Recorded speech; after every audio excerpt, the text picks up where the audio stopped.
کربلا ایک درسگاہ، آؤ اسے عام کریں۔ السلام علیکم ناظرین، ابدنامہ کے پروگرام کربلا ایک درسگاہ میں آپ کا خیر مقدم ہے۔ ناظرین کرام، کوئی بھی واقعہ یا حادثہ ہمیں دو طرح سے متاثر کرتا ہے۔ پہلی منزل میں ہم کوئی واقعہ یا بات سن کر وقتی اثر قبول کرتے ہیں اور تھوڑی دیر کے لیے ہمارے اندر غم و اندو یا خوشی و مسرت کے آثار نمودار ہو کر ختم ہو جاتے ہیں۔ لیکن دوسری منزل میں اسی واقعے یا بات سے ہم اس طرح متاثر ہوتے ہیں کہ اپنے روزمرہ کے کاموں اور زندگی کے اعمال میں اس کی جھلک دیکھنے لگتے ہیں۔ یہ تاثر وقتی نہیں بلکہ دائمی ہوتا ہے۔ ناظرین کرام، کربلا کا واقعہ ہم برسوں سے سنتے چلے آ رہے ہیں، لیکن کیا ہم کبھی اس پہلو کی طرف بھی متوجہ ہوئے کہ آیا ہم نے کربلا سے وقتی اثر قبول کیا یا پھر دائمی؟ اگر ہم نے دائمی اثر قبول کیا ہے تو کربلا کے دروس و تعلیم کی جھلک ہمارے اعمال میں ضرور دکھنا چاہیے۔ ناظرین کرام، آج ہمارا پروگرام اسی اہم عنوان کربلا اور ہمارے اعمال کے تحت ہے، جس پر گفتگو کرنے کے لیے ہمارے ہمراہ ہیں عالی جناب مولانا سعید الحسن نقوی صاحب قبلہ۔ السلام علیکم حضور۔ وعلیکم السلام ورحمۃ اللہ۔ ہمارے پروگرام میں آپ کا خیر مقدم ہے اور ہم ممنون و مشکور ہیں کہ آپ ہمارے اسٹوڈیو تشریف لائیں۔ شکریہ جناب، بہت ہی عام سوال آپ کی خدمت میں عرض کرنا چاہتے ہیں کہ کربلا کو ہم زمانوں سے سنتے چلے آ رہے ہیں، جب سے آنکھ کھولی کربلا کا ذکر سن رہے ہیں، لیکن ہم نے اپنی زندگی کی پریکٹیکل لائف میں اس کربلا کو کتنا اتارا؟ اگر ہم کربلا کی روشنی میں اپنے اعمال کو رکھیں گے تو کیا واقعی امام علیہ الصلوۃ والسلام ہمارے اعمال کو قبول کریں گے، یا پھر ہمیں ابھی اور کتنی کوشش اور کتنی محنت کرنا ہے کہ ہم اپنے اعمال کو اس منزل تک لے کر جائیں کہ جب کربلا کی روشنی میں اپنے اعمال پیش کرو تو امام ہمارے اعمال کو قبول فرمائے؟ اعوذ باللہ من الشیطان الرجیم، بسم اللہ الرحمن الرحیم، وصلی اللہ علی محمد وآلہ الطاہرین۔ میں سب سے پہلے اپنے ناظرین کو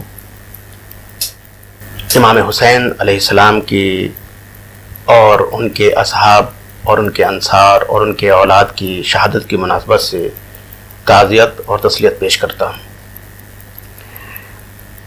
امام حسین علیہ السلام انسانیت کا ایک مشترکہ ورثہ ہیں، بے شک، اور ایک مشترکہ سرمایہ ہے۔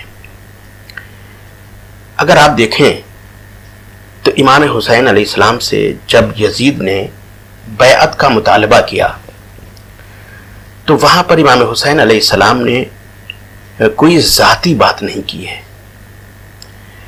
اور اگر ہم کربلا کو فرض کریں کہ دو لوگوں کی جنگ سمجھیں یا دو لوگوں کا مقابلہ سمجھیں تو بات الگ ہو جاتی ہے، لیکن اگر ہم کربلا کو دو کیریکٹر کے اعتبار سے دیکھیں تو پھر بات جو ہے وہ الگ ہو جاتی ہے۔ جب یزید کے نمائندے نے مدینے میں امام حسین علیہ السلام سے بیعت کا مطالبہ کیا، اب آپ یہ دیکھیے کہ ایک طرف یزید ہے کہ جس کے پاس بہت بڑا اقتدار ہے، بہت بڑی حکومت ہے، سب کچھ اس کے پاس ہے، لیکن اس کے باوجود بھی وہ ایک انسان کی حمایت کا محتاج ہے۔ اور یہاں سے آپ یہ سمجھ لیجئے کہ ظالم کتنا ہی جو ہے با اثر کیوں نہ ہو، لیکن وہ باہر سے جتنا طاقتور دکھتا ہے اتنا ہی اندر سے وہ کمزور ہوتا ہے۔ اور حق کا انسان جو حق کا حامی ہوتا ہے، جو سچ کا حامی ہوتا ہے، اسے بظاہر کوئی کتنا ہی تنہا دیکھتا ہو، لیکن وہ سچ کی حمایت کی وجہ سے، اور کیونکہ حق بہت بڑی طاقت ہے، اس کی وجہ سے وہ بہت طاقتور ہوتا ہے۔ بے شک، اسی لیے آپ دیکھیے، یہ بہت بڑا میسج ہے ہم سبھی کے لیے، اور خاص طور سے آج کے اس دور میں اس کی بہت زیادہ ضرورت ہے۔ یزید اتنی بڑی سلطنت رکھنے کے باوجود، اپنا اقتدار جمانے کے باوجود، وہ ابھی بھی ایک انسان کی حمایت کا محتاج ہے۔ اور وہ کیوں حمایت کا محتاج ہے؟ کیونکہ امام حسین علیہ السلام اصلی دین اور اصلی مذہب کے نمائندے ہیں۔ یاد رکھیے گا کہ حق اور باطل کی جنگ میں، اور آج بھی دنیا میں آپ دیکھیں تو انسانوں کی سب سے بڑی مشکل یہ ہوتی ہے کہ اصلی چیز کے مقابل میں ایک نقلی چیز آ جاتی ہے. اور یہ دین کے ساتھ بھی ہوا ہے, مذہب کے ساتھ بھی یہ ہوا ہے کہ اصلی مذہب کے مقابل میں نقلی مذہب پیدا ہو گئے. یزید ایک نقلی مذہب کا نمائندہ ہے. اگر آپ دیکھیے امام حسین کا مقابلہ کسی اور دھرم سے نہیں ہے. بظاہر یزید بھی اپنے کو مسلمان کہتا ہے, لیکن یزید کس اسلام کا نمائندہ ہے اور امام حسین کس اسلام کے نمائندے ہیں؟ تمام مذاہب کی جو بنیادی سچائیاں ہیں وہ ایک ہیں. ٹھیک ہے, نام ان کے الگ الگ پڑ گئے ہیں, لیکن اگر آپ ان کے اندر جائیے گا تو آپ کو یہ ملے گا کہ یہ الگ الگ نہیں ہیں. ان کی بنیادی جو تعلیمات ہیں, جو بنیادی اصول ہیں, وہ ایک ہیں. اس لیے امام حسین علیہ السلام کا جو پیغام ہے وہ کسی خاص کے لیے نہیں ہے, بلکہ پوری بشریت کے لیے ہے. جیسا کہ میں نے کہا کہ یہ امام حسین تمام انسانوں کا مشترکہ سرمایہ ہے. اور صرف یہ لفظ کی حد تک نہیں ہے. اگر آپ پوری دنیا میں جا کے سروے کیجئے گا تو آپ کو یہ نتیجہ ملے گا کہ امام حسین کے بتائے ہوئے اصول پر, ان کے راستے پر اور ان کے مارگ پر چلنے والے صرف مسلمان نہیں ہیں. پوری دنیا میں جو بھی سچائی کو فالو کرتا ہے, جو بھی حقیقت کا ساتھ دینا چاہتا ہے, یا یوں کہوں کہ جس کے اندر انسانیت اور مانوتا پائی جاتی ہے, اگر آپ دیکھیے گا تو وہ امام حسین علیہ السلام کا حامی اور ان کے راستے پر چلنے والا ملے گا. اور پوری دنیا میں لوگ جو سچائی کا راستہ اپنانا چاہتے ہیں وہ امام حسین علیہ السلام کے راستے پر چلتے ہیں. لیکن اس کی کیا پہچان ہوتی ہے؟ جیسے اگر ہمیں یہ دیکھنا ہو کہ ہم امام حسین علیہ السلام کے حامی اور واقعی حامی ہیں اور ان کے راستے پر چل رہے ہیں, تو خاص طور سے وہ کون سی علامت ہوتی ہے جو ہمیں دکھنے لگتی ہے کہ جس کو دور سے آدمی دیکھ کے کہہ دے کہ یہ حسین علیہ السلام کے راستے پر چلنے والا ہے؟ میں مثال دے رہا ہوں, اور جیسا کہ میں نے پہلے بھی کہا ہے کہ امام حسین علیہ السلام نے یزید کے نمائندے کے سامنے ذاتی بات نہیں کی تھی, بلکہ ایک جملہ کہا تھا. یہ جملہ ہی بہت اہم ہے. آپ نے کہا تھا مثلی لا یبایع مثلا, مجھ جیسا اس جیسے کے ہاتھ پر ہاتھ نہیں دے سکتا ہے.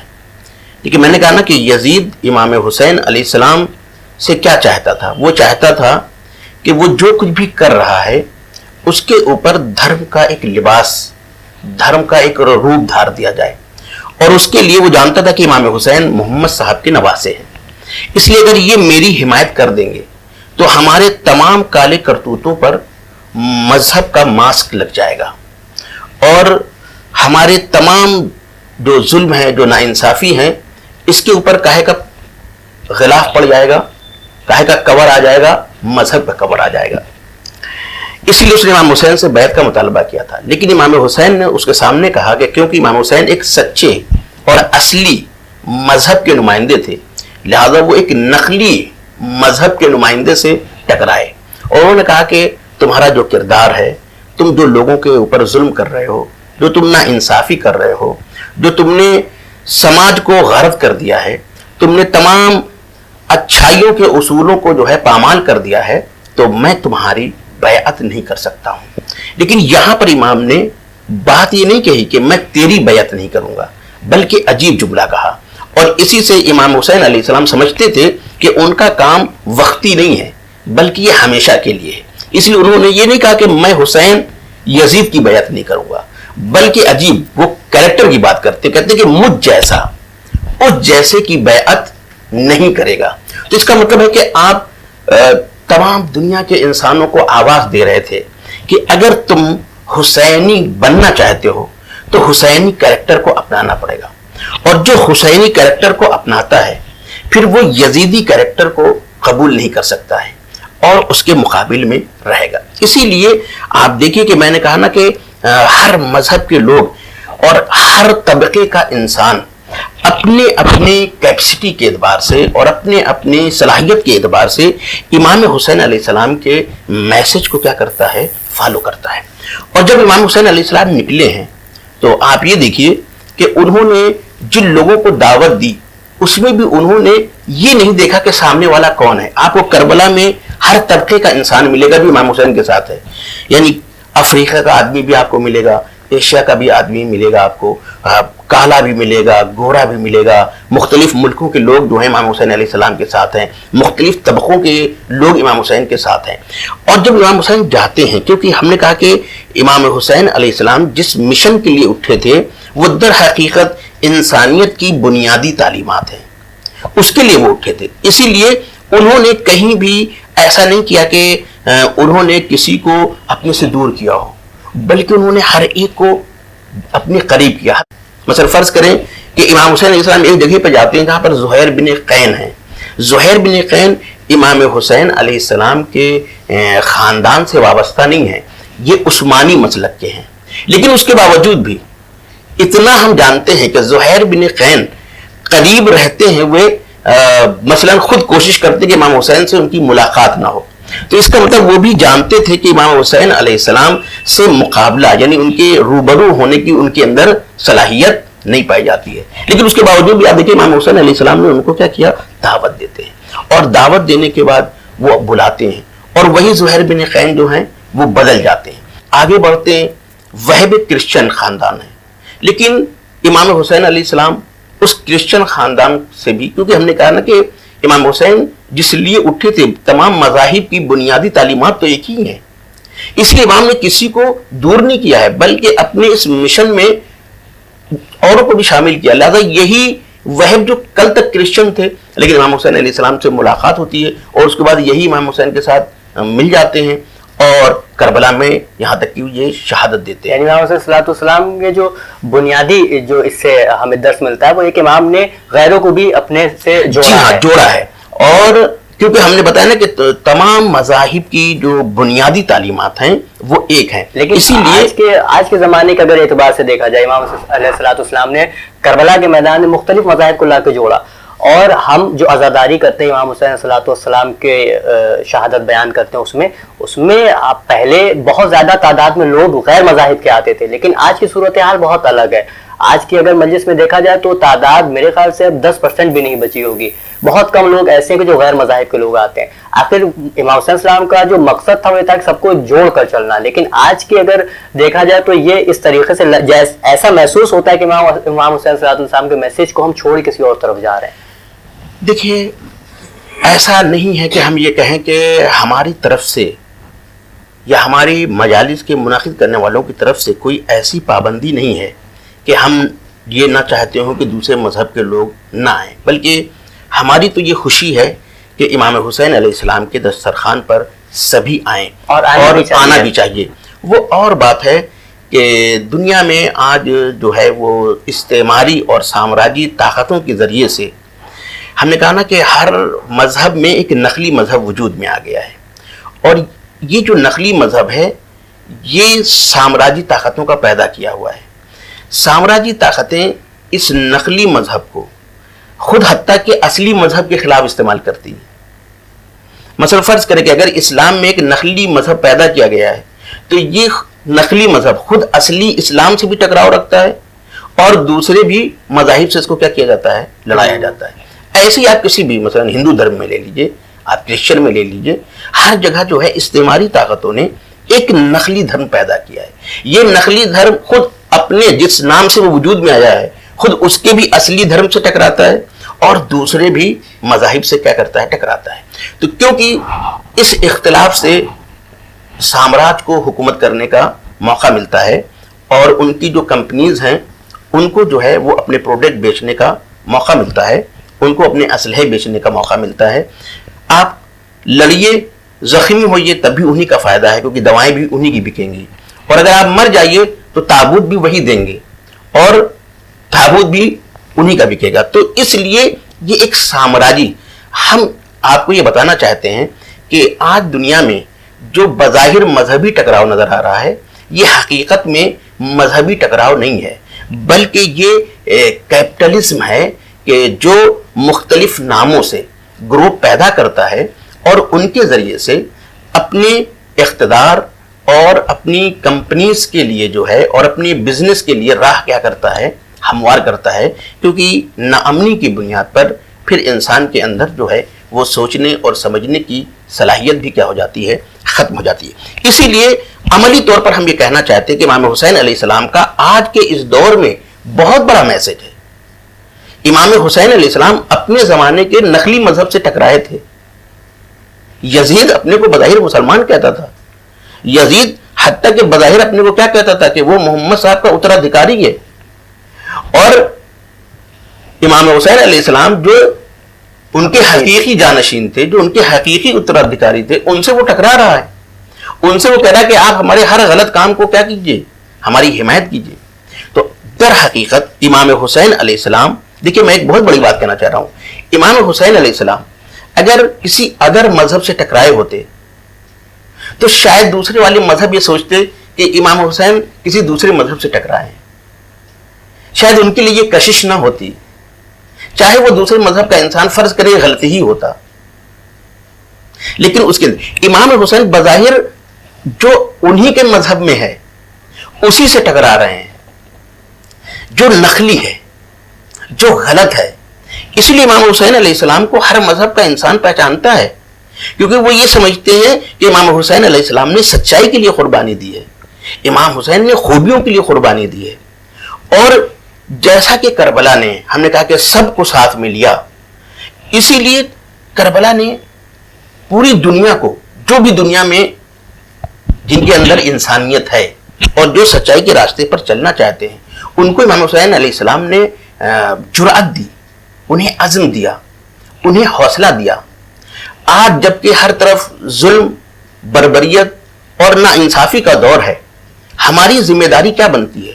ہماری ذمہ داری بنتی ہے کہ ہم امام حسین علیہ السلام کی سے جرأت لیں، ان سے عزم اور حوصلے کو لیں، اور ہم ظالم کو، اور جو بھی ظالم ہو، اس میں ہم کوئی مذہب نہیں دیکھتے، کوئی طبقہ نہیں دیکھتے، ہم ظالم کو ظالم کی حیثیت سے دیکھتے ہیں، وہ کوئی بھی ہو۔ ہمیں چاہیے کہ اگر ہم حسینی ہیں تو ہم ظلم کے خلاف کیا کریں؟ آواز اٹھائیں، ہم ناانصافی کے خلاف کیا کریں؟ آواز اٹھائیں۔ اور جس نے امام حسین علیہ السلام کی یہ بات سمجھی، اس نے امام حسین علیہ السلام سے یہ درس حاصل کیا۔ لہذا آپ عملی طور پر دیکھیے ہمارے ملک کے گاندھی جی نے اس ملک کو کیسے آزاد کرایا۔ یہ عزم اور حوصلہ ان کے یہاں کہاں سے پیدا ہوا کہ وہ انگریز کی ظالمانہ حکومت کے مقابل میں کھڑے ہو جاتے ہیں؟ انہوں نے خود صاف طور پہ کہا کہ یہ میں نے کربلا سے سیکھا ہے، اور انہوں نے ایک بہت بڑی بات کہی ہندوستانیوں کے سامنے۔ انہوں نے یہ بات کہی تھی کہ امام حسین کم تھے، 72 تھے، اور اتنے بڑی سلطنت سے ٹکرا گئے، اور ہم ہندوستانی تو اکثریت میں ہیں، انگریز مٹھی بھر ہیں، ہم ان سے کیوں مقابلہ نہیں کر سکتے؟ تو آپ نے دیکھا کہ ولو ان کے بظاہر گاندھی مسلمان نہیں ہیں، لیکن امام حسین کی کیونکہ تعلیمات انسانیت کی تعلیمات ہے، لہذا جو انہوں نے آزادی کا درس دیا، جو انہوں نے ظالم کے خلاف انسان کو اٹھنے کی طاقت دی، وہ تو کسی مذہب کا سرمایہ نہیں ہے، وہ تو سب کا ہے۔ اسی لیے دیکھیں گاندھی جی کھڑے ہوتے ہیں اور انہوں نے جو ہے مقابلہ کیا، اور انہوں نے آزادی دلائی، اور انہوں نے یہ بھی بات کہی تھی، کہا تھا اگر مثلا ہمارے ہندوستان کو ترقی کرنا ہے تو گاندھی جی نے یہ بھی فرمایا تھا کہ اس کو امام حسین کے راستے پہ چلنا ہوگا۔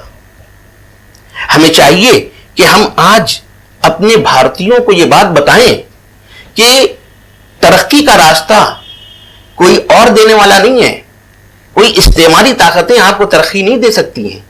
اگر آپ کو ترقی چاہیے تو اس کے لیے ہمیں حسین کا راستہ اپنانا پڑے گا۔ گاندھی جی نے کہا ہے کہ ہمیں حسین کا راستہ، اگر ہم حسین کے راستے پہ چل کر کے آزادی حاصل کر سکتے ہیں تو ہم حسین کے راستے پر چل کر کے کیا کر سکتے ہیں؟ ترقی حاصل کر سکتے ہیں۔ لیکن یہاں پہ ایک یہ سوال بھی پیدا ہوتا ہے کہ امام حسین صلی اللہ علیہ وسلم، ہم اگر دوسرے سے کہہ رہے ہیں کہ امام حسین صلی اللہ علیہ وسلم کے راستے پر چل کر ترقی حاصل کی جا سکتی ہے، تو ہمیں پریکٹیکلی اپنی قوم کو اس لیول پہ لے جانا پڑے گا کہ وہ یہ کہے کہ ہاں بھائی اگر یہ کہہ رہے تو انہوں نے پریکٹیکلی اس کو ثابت کیا۔ یعنی ہماری قوم کو اس وقت سب سے زیادہ عروج پر، سب سے زیادہ ترقی پر ہونا چاہیے۔ جیسے اگر لنگر کی بات کی جائے یا ایسے خیر خیرات کی بات کی جائے تو بس سکھ کا نام سب سے اوپر آتا ہے کہ ان کے کیا لنگر چلتا رہتا ہے۔ تو اگر ہم امام حسین صلی اللہ علیہ وسلم کی طرف دوسرے کو لا رہے ہیں، یہ کہہ رہے ہیں کہ اس در سے تمہیں ترقی ملے گی، اس در سے تمہیں فلاح ملے گی، تو آخر ہمارے اندر، ہماری قوم کے اندر یہ جذبہ کیوں نہیں ہے؟ کیوں نہیں ہم جب خیر خیرات کا نام آتا ہے تو ہماری قوم کیوں نہیں آگے اٹھ کر آتی ہے کہ لوگ کہیں کہ بھئی یہ ان کے کیا خیر خیرات سب سے زیادہ پائی جاتی ہے، ان کے کیا حسن سلوک سب سے اچھا پایا جاتا ہے؟ دیکھیے، ہم یہ کہہ سکتے ہیں کہ کبھی بہت سی چیزیں ہوتی ہیں لیکن نظر نہیں آتی ہیں. یہ کہنا کہ ہمارے مذہب کے لوگ، اگر آپ دیکھیے گا اسی لاک ڈاؤن کے زمانے میں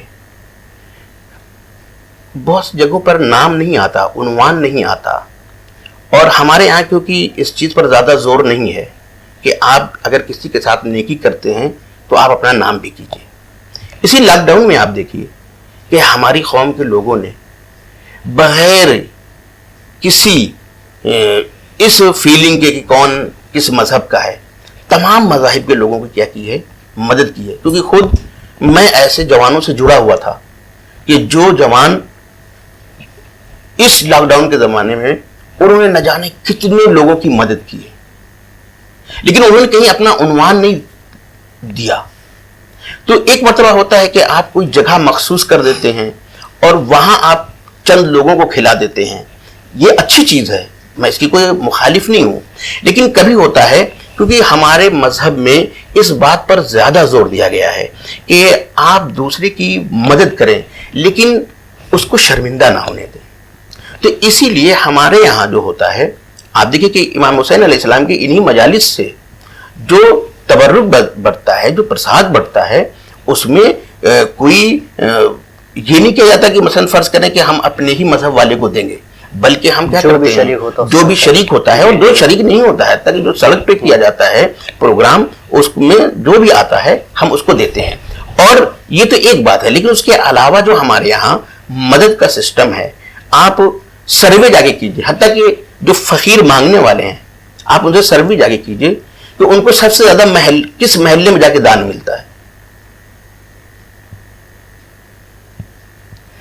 ان کو سب سے زیادہ اگر کسی محلے میں جا کے دان ملتا ہے تو وہ شیعہ محلے ہیں. یہ میں یوں ہی نہیں کہہ رہا ہوں، آپ ان سے بھی پوچھ سکتے ہیں جا کر کے. کیوں؟ اس لیے کہ ہمارے یہاں یہ ہے کہ آپ غریبوں کی مدد کریں. لیکن ہم نے جیسا کہ کہا کہ ہمارے یہاں یہ کوشش ہوتی ہے اور ہمارے رہنماؤں نے ہمیں یہ تعلیم دی ہے کہ آپ اپنے عنوان کو، اپنے نام کو پیش نہ کریں اور سامنے والے کو ذلیل نہ کریں. یعنی اس کو دان دیں، ایک ہاتھ سے دیں اور دوسرے کو پتہ نہ چلے. تو اس لیے کبھی ہوتا ہے کہ آپ ایک مخصوص جگہ پہ رہ کر کے کام کرتے ہیں، وہ سامنے آ جاتا ہے. لیکن جب ہر گھروں سے جو جا رہا ہے، ہر آدمی اپنی بساط پر جب کر رہا ہے تو وہ دکھتا نہیں ہے لیکن ہوتا بہت ہے اور اس میں نام بھی نہیں ہوتا ہے. تو حقیقت یہ ہے کہ، اور آپ پوری دنیا میں دیکھیں اس وقت جو ہے ہمارے جو جوان ہیں وہ بہت مختلف، حتیٰ کہ نام سے بھی وہ پورے مختلف ممالک میں کام کر رہے ہیں اور وہ غربا کی کیا کر رہے ہیں، مدد کریں. مثلا فرض کریں ایک مثال مطلب ہو ہز حسین نام سے جو سانستھا چل رہی ہے اور انجمن چل رہی ہے، وہ پوری دنیا میں اس وقت کیا کر رہی ہے، وہ مدد کر رہی ہے. تو ایسا نہیں ہے کہ مدد کا سلسلہ نہیں ہے، مدد کا سلسلہ ہے اور لوگ اس کی طرف متوجہ بھی ہوئے ہیں. آپ دیکھیں کہ شیخ ابراہیم زقزاقی نے جو نائجیریا میں اتنا بڑا کام کیا، وہ اسی وجہ سے کیا کہ انہوں نے کیا کیا، غریبوں کی مدد کی اور آج بھی وہ مدد کر رہے ہیں. تو یہ ہم نہیں کہہ سکتے ہیں. بات یہ ہوتی کہ کبھی کبھی ایسا ہوتا ہے کہ ہم اپنے کام کو چھوٹا دیکھنے لگتے ہیں، تو یہ بھی نہیں ہونا چاہیے اور ہمیں مغرور بھی نہیں ہونا چاہیے کہ ہم یہ سوچیں کہ ہم بہت کام کر رہے ہیں. نہیں، یقیناً ہمیں بہت کچھ کیا ہے کرنا ہے اور ہمارے جوان اس کی طرف کیا ہو رہے ہیں، متوجہ ہو رہے ہیں. اور جیسا کہ میں نے کہا کہ ابھی لاک ڈاؤن میں اس کی بہت اچھی تصویر سامنے آئی کہ ہماری کمیونٹی کے لوگوں نے تمام مذاہب کی کیا کی ہے، مدد کی ہے اور اس میں انہوں نے بہت ہی یعنی کام بھی کیا ہے اور یہ بھی کوشش کی کہ ان کا نام نہ آئے. میں نہ جانے کتنی سنستھاؤں سے یعنی حمایت کے طور پہ کہ وہ ہم سے مشورہ لیتے تھے اور جڑا ہوا تھا، تو میں نے دیکھا کہ لاک ڈاؤن میں انہوں نے بہت زیادہ کیا ہے، ایک دوسرے کی مدد کی ہے. اور یہ فکر جو ہے کہیں اور سے نہیں حاصل ہو رہی ہے، ان کو اسی امام حسین علیہ السلام کی فرض سے ہی حاصل ہو رہی ہے. وقت کی تنگی کی بنا پر آپ سے اور گفتگو نہیں کر سکتے، لیکن ایک بہت آخری سوال میرا آپ کی خدمت میں یہ ہے کہ ہمیں ابھی اور کتنی محنت کرنی ہے کہ ہم اپنے اعمال کو کربلا سے اور قریب کر لیں اور ہم مطمئن ہو سکے اس نظریے سے کہ ہمارے آقا ہمارے اس عمل کو قبول کریں گے اور ہم سے راضی رہیں گے. دیکھیے، کربلا ایک سمندر ہے اور ہم اس کے مقابل میں ایک قطرے کی بھی حیثیت نہیں رکھتے ہیں. میں نے جیسا کہ کہا کہ ہر انسان کو کوشش کرنی چاہیے کہ وہ اپنی کیپیسٹی اور اپنی صلاحیت کے مطابق کربلا سے جو ہے وہ میسج لے اور اس میسج کو آگے بڑھائے، اس کو اپنی زندگی میں اتارے اور اس پیغام کو دوسرے لوگوں تک پہنچائے. اور اسی لیے آپ دیکھیں کہ آج دنیا میں اگر ظلم و ستم کے خلاف کوئی آواز اٹھتی ہے تو وہ وہی ہیں.